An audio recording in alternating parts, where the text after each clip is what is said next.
안녕하세요. 요즘 날씨가 너무 좋지 않나요? 여러분은 사계절 중 어떤 계절을 가장 좋아하시나요? 저는 바로 봄입니다. 왠지 봄이 되면 기분이 하루 종일 좋은 듯 해요. 설레이고 향긋하고 따스한 햇살 때문인지 괜시레 기분이 들뜨는 것 같습니다. 이번 봄은 제게는 조금 더 특별해요. 하마터면 인생이 완전 구렁텅이에 빠질 뻔했던 위기에서 벗어나 완전 제대로 된 봄을 맞이하게 되었습니다. 그런 제 사연을 들어주시겠어요? 애랑이와 저는 동갑내기 커플로 연애를 무려 8년이나 했습니다. 처음 알게 된 건 28살에 지인들 소개로 친해졌었고, 그 이후로 밥도 먹고 함께 술도 마시면서 어울리다 30살에 서로의 마음을 확인하고 연애를 시작했죠. 연애를 시작하면서도 저희가 8년이나 연애를 할 줄은 꿈에도 몰랐어요. 남들은 하나둘씩 다 떠나가는 마당에 저희만 장기 연애를 하면서 고충도 많았습니다. 주변에서 귀에 딱지가 않도록 들었던 말이 너네는 왜 결혼 안 해? 둘 다 비혼주의자야? 계속 주구장창 연애만 하게? 얘는 날 생각이 없는 거야? 너 벌써 노산이야 등등 다시 곱씹어봐도 스트레스를 받을 말들만 들었어요. 저희가 연애만 길게 하고 결혼을 미뤘던 건 솔직히 특별하게 큰 이유는 없었습니다. 단지 연애를 하던 그때가 그저 좋았고 결혼을 하기에는 아직 부족한 부분들이 많았다는 정도였죠. 저는 20대부터 내내 내 집 마련의 꿈 하나만 보고 살았던 사람이에요. 그렇다 보니 돈도 많이 모았고 늘 부동산 쪽도 틈틈이 공부를 하면서 관심이 많은 사람입니다. 저희 아빠께서는 사업을 하시고 엄마가 중개사셔서 부동산 관련해서나 재테크 관련해서는 많이 배웠어요. 돈을 안전하게 불릴 수 있는 방법들을 통해서 열심히 돈을 불리고 모으고를 반복했습니다. 그래서 꼭 35살 전에는 내 집을 살 거다 이 목표 하나만 보고 살았기에 이 목표가 이루어지기 전에는 솔직히 결혼하고 싶지 않았어요. 요즘 세상에 꼭 남자가 집을 해와야 하는 건 아니기에 제가 집을 해갈 수도 있죠. 그러나 집을 해가는 만큼 서로 어느 정도 경제적으로는 여유가 있기를 바랬습니다. 돈을 모으지도 못할 어린 나이이기도 아니기에 이 나이에 돈이 없어 여유롭지 못한 상태로 결혼하는 건 전 이해할 수 없었거든요.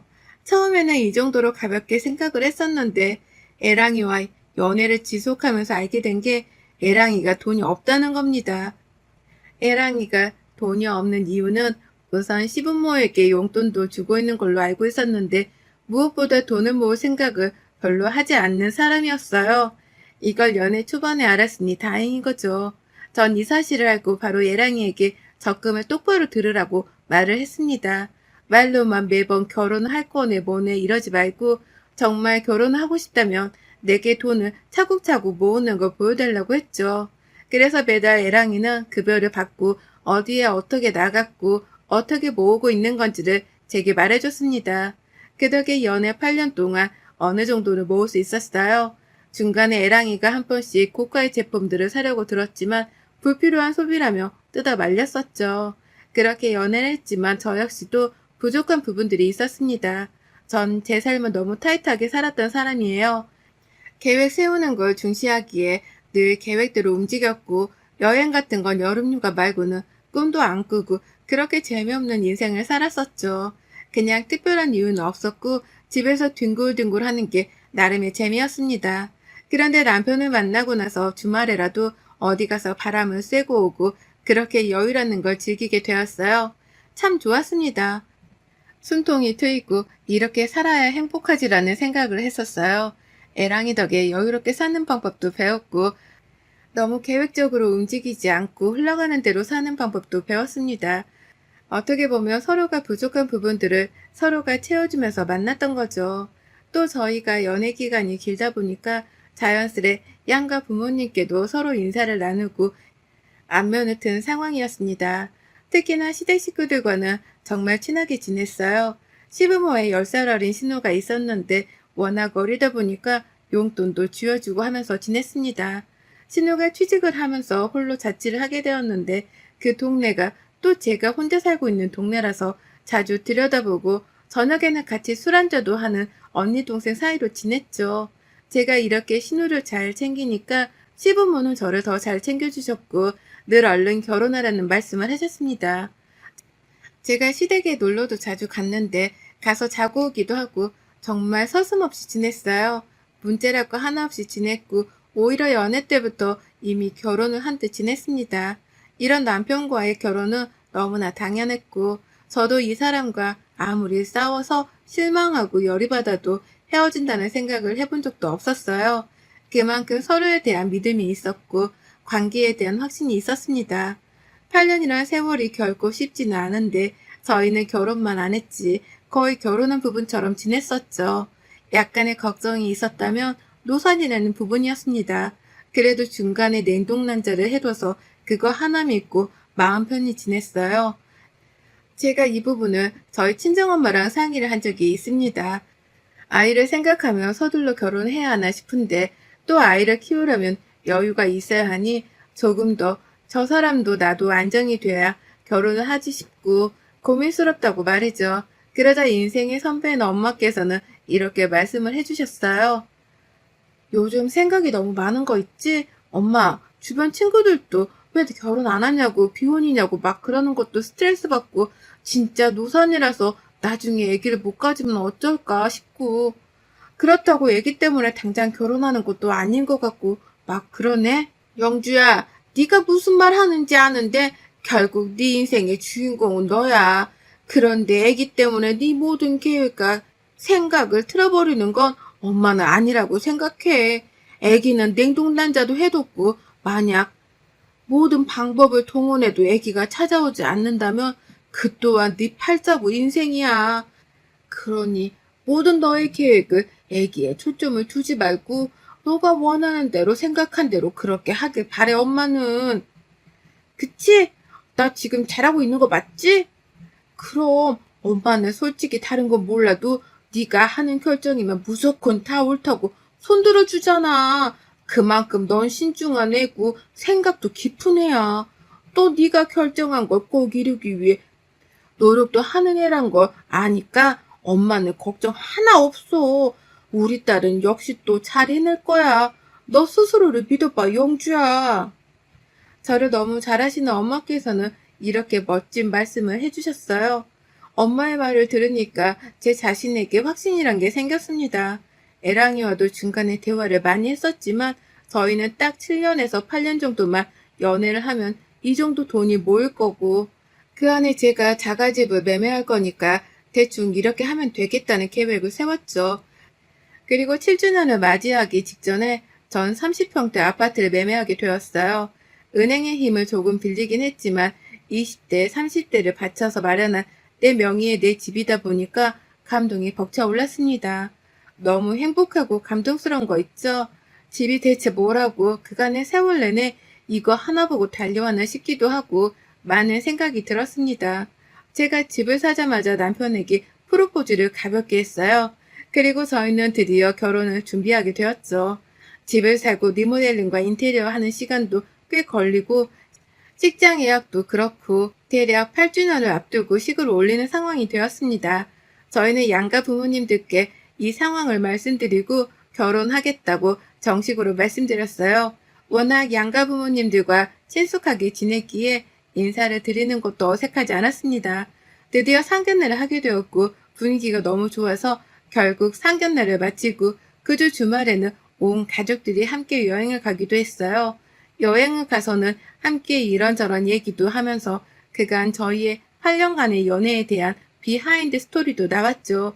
이런 일도 있었지 저런 일도 있었지 하며 추억을 곱씹으며 너무 좋은 하루를 보냈습니다. 상견례 때도 대화를 했고 놀러가서도 대화를 한 결과 어떻게 결혼 준비를 할 것인지에 대한 건 다 정했어요. 제가 집이 있으니 가전들을 채우는 건 남편이 하기로 했고 가구는 함께 채우기로 했습니다. 감사하게도 저희 친정에서 큼직한 가전을 사주신다고 했고 시댁은 여유가 없으셔서 큰 건 아니고 소파를 사주신다고 하셨죠. 손사래를 치며 진짜 괜찮다고 했지만 딸아들 결혼시키는 부모가 이 정도도 못하겠냐며 말씀하셔서 감사히 받기로 했습니다. 이렇게 어느 정도 계획이 세워지니 하나씩 준비를 했어요. 집은 리모델링을 싹 하고 인테리어를 할 거였는데 전적으로 애랑이가 제게 맡긴다고 원하는 대로 꾸미고 하라고 해서 오케이를 했죠. 그래서 이 부분은 제가 전담을 해서 다 꾸미기로 했습니다. 사실 리모델링 비용과 인테리어 비용만 해도 꽤 나왔는데 이걸 또 애매하게 나누면 그게 더 깔끔하지 못할 것 같아서 집에 드는 비용은 전부 제 돈으로 해결을 했어요. 추후에 봤을 때 이렇게 하길 정말 잘했지 싶었습니다. 집을 공사하는 동안 예식장도 알아보고 서점에도 알아보고 가전 가구들도 알아보고 주말마다 정말 바빴어요. 우선 식장은 저희가 늘 원했던 곳이 있었는데 거기다 알아보던 날을 기준으로 8개월 뒤쯤 예약이 가능해서 그때를 예약을 해뒀습니다. 사실상 집 공사가 끝나야 뭘 채우고 하기에 두 번째로 중요했던 식장 예약을 하고는 한숨을 돌렸어요.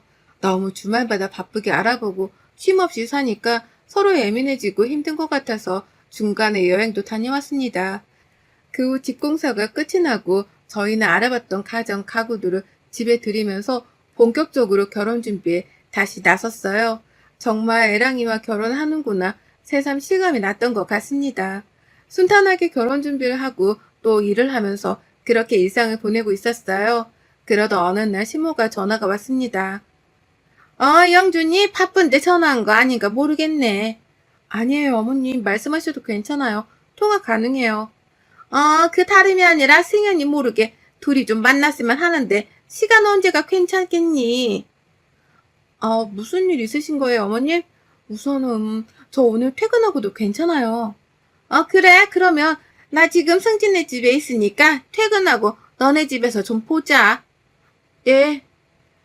시모는 갑자기 전화가 와서 애랑이를 모르게 둘이 보자고 했습니다. 신우네 집에 자주 오지도 않는데 신우네 집에 있다는 것도 이상했고 무슨 일일까 싶었죠. 궁금함도 있고 기다리실까봐 퇴근 후 부랴부랴 집으로 향했고 시모랑 만나서 대화를 했습니다. 이걸 어떻게 얘기해야 할지 모르겠는데 에휴, 승지가 임신을 했대. 그래서 결혼을 해야 할 것 같은데 지금 너네 결혼하고 얘까지 결혼하고 없는 살림이 너무 빠듯해서. 네? 아가씨가 임신을요? 세상에. 별소리를 다 해봤는데 곧 죽어도 나을 거라고 하는데 어떻게 말리겠니? 그리고 그게 맞기도 하고 근데 승지도 그렇고 사위될 놈도 그렇고 둘이 쥐뿔도 없어서 우리가 도와줘야 하거든. 정말 미안하지만 1,000만 원만 혹시 어떻게 융통이 어렵겠니? 1,000만 원이요? 어머님 아시겠지만 저도 이번에 집 사고 리모델링하고 결혼 준비하면서 진짜 돈이 없어요. 어떻게 좀 부탁할게. 어쩌냐. 그러면 방법이 없는데 어쩌겠냐. 시모의 말에 전 너무 충격을 받았습니다. 그 어리게만 보였던 신우가 임신했다는 것도 놀라웠고 무엇보다 만나던 남자친구가 어떤 사람인지를 알아서 놀랐어요. 신우와 매일같이 싸우면서도 욕도 서슴없이 하던 약간의 폭력성을 보이던 사람이라서 제가 별로 좋아하지 않았습니다. 그런데 그런 사람과 결혼한다고 하니 진심으로 걱정이 되었죠. 더군다나 시모가 1,000만 원까지 달라고 하니 마음이 너무 불편했습니다. 사실 돈은 있었어요. 그치만 아직 결혼한 것도 아니고 했다고 한들 적은 돈도 아닌 1,000만 원을 쉽게 주는 건 아니라고 생각했습니다. 돈에 장사 없잖아요. 저는 적당히 돈이 정말 없다는 핑계로 거절을 했고 가셨습니다. 그리고 남편에게 이 사실을 절대 말하지 말라고 신신당부를 하셨는데 대체 왜 말하지 말라는 건지 모르겠었죠. 그래도 말을 하는 게 맞지 않을까 싶기도 했지만 본인들이 말할 기회를 주는 게 맞다고 생각을 해서 굳이 말하진 않았습니다. 전화 이후 시모노 영주야 라며 제 이름을 불러주고 상냥했던 모습과는 다르게 변했어요. 뭔가 퉁명스러워졌고 저에게 불만이 가득한 데 보였습니다. 그런 시모의 모습에 제가 더 상처를 받기도 했지만 괜찮았어요. 그렇다고 해서 1,000만 원을 줄 건 아니었으니 말이죠. 그런데 이상한 게 있었습니다. 이런저런 별의별 얘기를 다 터놓는 신우인데 이상하게 이 얘기를 제게 터놓지 않는 거예요. 그리고 표정이 별로 어두워 보이지도 않고 뭔가 이상했습니다. 늘 신우란 미래에 대한 얘기를 했기에 신우의 방향성과 성향을 너무 잘 알았거든요. 그래서 알았었죠. 이렇게 준비가 안 된 상태에서의 결혼은 절대 하지 않은 신우인데 대체 어떻게 된 걸까? 솔직히 그게 제일 궁금했어요. 제게 터놓겠지 말하겠지 그렇게 기다렸는데 아무리 기다려도 신우는 말을 하지 않았습니다. 심지어는 제가 떠봐도 말을 하지 않았죠. 이때 5만 가지 생각이 다 들었던 것 같습니다. 제가 믿음직스럽지 못한 건지, 못 믿는 건지, 또는 꽁꽁 숨기고 싶은 건지, 왜 그럴까 별의별 생각이 다 들었죠. 결국 신우에게는 꽤 오래도록 얘기를 듣지 못했고, 제가 먼저 신우에게 말을 꺼냈어요. 어머님, 저예요. 잘 지내고 계시죠? 왜 전화했니? 아, 다름이 아니라 아가씨 괜찮은가 해서요. 도통 저한테 말을 안 해서 물어볼 수도 없고 걱정스러워서요. 예, 내가 말했지 티내지 말라고. 승지 걔가 말 안 하는 건 타유가 있는 건데 네가 알고 있다는 거 알면 걔가 좋겠니? 절대 티내지 마. 알겠어? 아, 네, 그럼요. 먼저 티내지는 않을 건데 아가씨 괜찮은 거죠? 괜찮기는 무슨 돈이 없으니 뭘 하지도 못하고 서로 답답한 상황이다. 진짜로 돈이 웬수다 정말. 에휴, 없는 부모 밑에서 컸으면 지들이라도 여유롭게 살 것이지. 아유, 내 팔자야. 어머님, 아무튼 승현이 승지한테 절대 티내지 말고 모른 척하고 조용히 있어. 그리고 500만 원이라도 어떻게 어렵겠니? 어머님, 제가 있는데 안 드리는 게 아니에요. 정말 돈이 없어요. 죄송해요. 시모에게 전화를 해봤을 때는 신세 한탄을 늘어놓더니만 결국 돈 얘기로 마무리가 되었습니다. 마음이 편치 않고 뭔가 찝찝한 구석이 있었지만 그러려니 하고 넘겼어요. 뭔가 이유가 있겠지 생각하면 말이죠. 사실 저 문제에 너무 깊게 신경을 쓸 수가 없던 게 제 문제만 해도 정신없고 바빠서였습니다. 워낙 정신이 없고 바쁜데 뭘 그렇게 붙잡고 있겠습니까? 결혼 준비에 집중을 하다 보니 하나둘 정리가 되는 듯 했어요. 그러던 중 시모는 저희에게 전화를 해 집으로 초대했습니다. 저녁에 와서 술 한잔 하자고 말씀을 하셨죠. 전 그때 딱 생각한 게, 이날 말씀을 하시려나 보다 생각을 해서 알겠다고 했습니다. 그렇게 당일이 되었고 애랑이와 함께 시댁으로 향했죠. 가서는 별탈 없이 맛있게 밥을 먹고 술 한잔을 했습니다. 어느 정도 진행이 되고 있냐부터 시작해서 저희가 식전에 살림을 먼저 합치려고 계획을 했는데 이 부분에 대해서 찬성한다고 말씀을 해주셨죠. 저는 이미 집에 들어가 있었고 애랑이가 들어오면 되는 상황이었기에 어떤 방법으로 언제 들어갈 거냐 뭐 이런 일상적인 대화를 했습니다. 그런데 신우가 소주를 마시는 거예요. 저 진짜 순간 너무 놀라서 신우에게 뭐 하는 짓이냐고 말하고 소주잔을 확 빼앗아 버렸습니다. 아가씨 지금 뭐 하는 거예요? 소주를 왜 마셔요? 네? 언니 왜 그래요? 뭘 왜 그래요? 세상에. 산모가 술을 마시면 어떡해요. 아가씨 미쳤어요? 어머님은 안 말리고 뭐 하세요 진짜. 네? 누가 산모예요? 저요? 제가 임신했다고요? 그게 무슨 소리예요? 언니 제가 왜 임신을 해요? 저 아닌데? 네? 어머님이 아가씨 임신했다고 저 찾아와서 말씀하셨는데 꼭 비밀로 해달라고. 아직은. 아니, 어머님 지금 이게 무슨 상황이에요? 정말 황당해서 말이 나오지도 않았습니다. 그렇게 신신당부하던 신모는 당황스러운 기색이 역력했고 전 신모에게 물었죠. 어머님, 아가씨 임신했다면서요. 이게 무슨 상황이에요? 얘는 생사람을 잡네. 내가 언제 그런 말을 했다고 그러니? 어머님이랑 나눈 카톡도 그대로예요. 그렇게 발뺌하지 마시고 설명을 해주세요. 어머님, 아가씨 임신해서 결혼시켜야 한다고 1,000만 원도 빌려달라고 하셨잖아요. 어떻게 그런 거짓말을 하세요? 저 지금 너무 충격적이네요. 그래서 그렇게 이 사람한테도 아가씨한테도 티내지 말라고 하셨던 거예요? 제가 1,000만 원 드렸으면 어디에 쓰시려고 했는데요. 엄마, 이게 사실이야? 대체 왜 그런 거짓말을 했어? 엄마, 이게 무슨 말이야? 언니 말이 사실이야? 아유, 그래, 내가 거짓말 좀 했다. 왜? 이렇게 안 하면 네가 1,000만 원 안 빌려줄 것 같아서 그랬다. 빚은 해결은커녕 점점 늘어가니 답답한 마음에 딱 1,000만 원만 있으면 급한 불 끄니까 그래서 그런 건데 그게 그렇게 잘못한 거니? 시몬은 너무 당당하게 거짓말을 했다고 인정을 했고 이어 뻔뻔하게 제게 뭔가를 내밀었어요.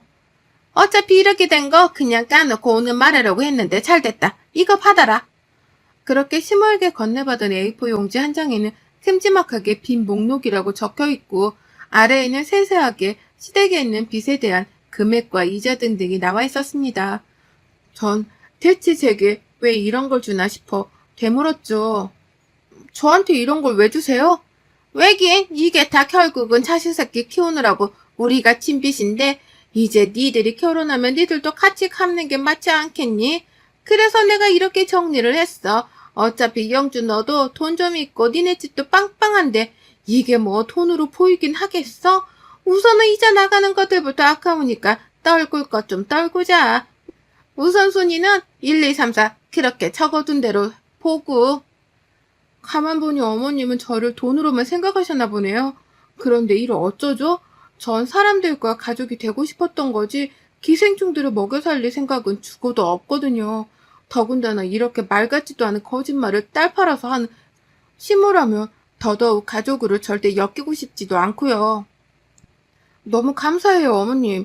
이런 사람이란 걸 지금이라도 보여주셔서 하마터면 깜빡 속아서 이혼녀 될 뻔했지 뭐예요. 감사합니다. 그리고 기생할 곳 얼른 찾으시길 바래요. 전 결혼 뒤집어 버렸습니다. 애랑이는 신우와 함께 울고불고 빌면서 매달렸지만 대꾸도 해주지 않았어요. 위약금도 물고 조금 손해는 있었지만 이 부분 역시 파탄 사유가 애랑이니까 네가 알아서 하라고 했습니다. 그랬더니 순순히 알아서 해결하더라고요. 그래서 전 기생충들을 다 떨궈내고 저 홀로 리모델링 예쁘게 한 제 집에서 살고 있습니다. 정말 저런 실체가 있는 줄도 모르고 결혼했다면 제 결혼 생활은 생각만 해도 아찔하고 끔찍한 거 있죠? 8년의 시간이 조금 후회되고 아깝긴 하지만 이 또한 제 인생이라 생각하고 마음 쓰지 않기로 결심했습니다. 여러분의 생각은 댓글로 남겨주세요. 오늘도 시청해주셔서 정말 감사합니다.